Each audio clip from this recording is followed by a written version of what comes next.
how do you give non-verbal suggestions? That's this week's video, so keep watching and find out how you give non-verbal suggestions.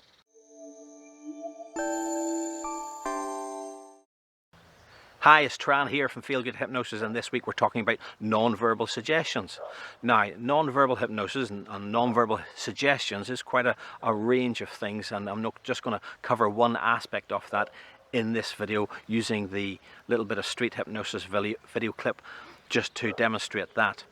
Now, for this video, for this skit, should I say, I use a little doll. You've seen the doll before. It's my famous little monkey doll that I use to demonstrate this skit.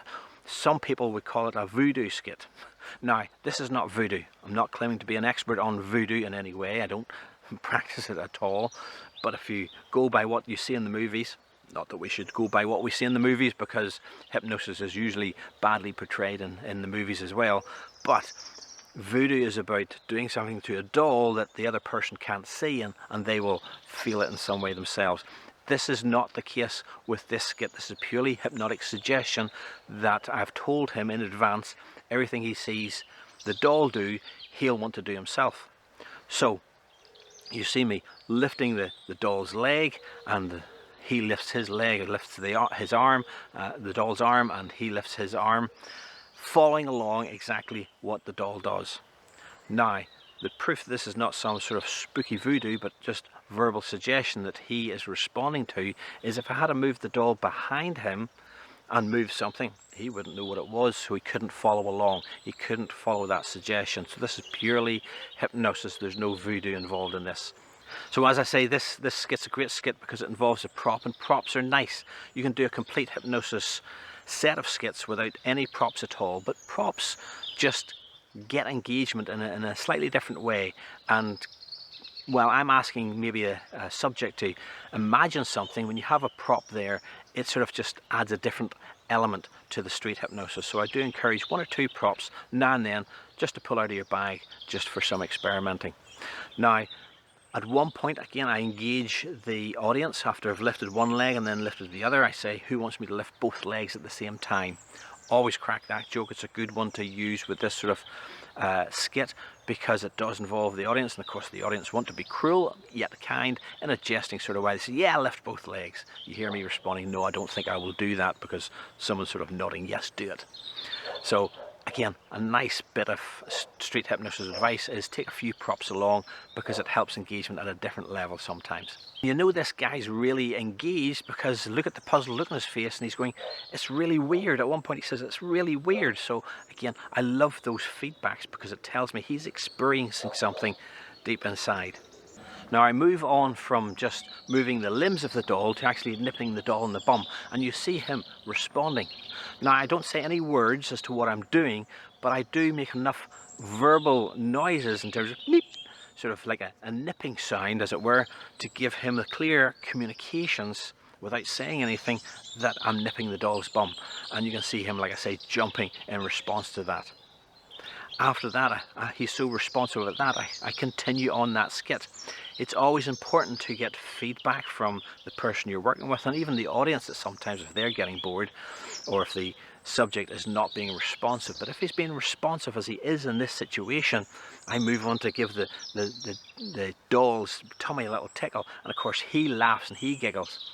And you hear the audience as well, the people watching all around, laughing and giggling as well. So I ham that up and tickle the doll's tummy a few extra times just to really get that engagement.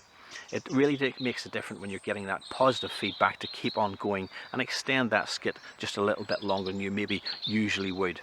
The last thing I always like to do when I have this little prop, this little monkey doll, is I put the doll to sleep. And again, because he's following everything that the doll's doing, he drops back into hypnosis as well. So watch right to the end of this video just to see that. It's a lovely one. It's a lovely skit within itself.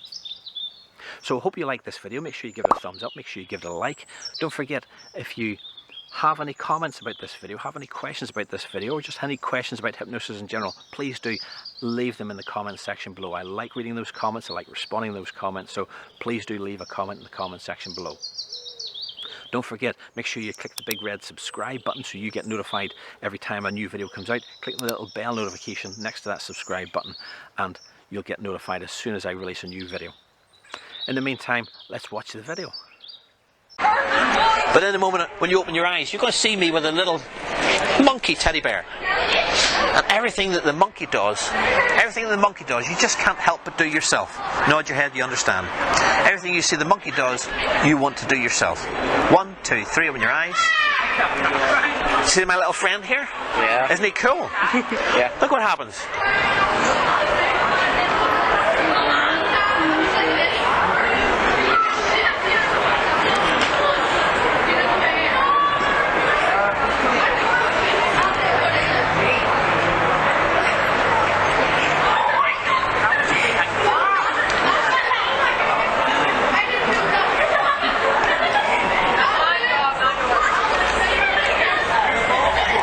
Should I lift both legs at the same time? Oh, you're cruel. You're cruel. Wait. Oh, there. It's really weird. Karen!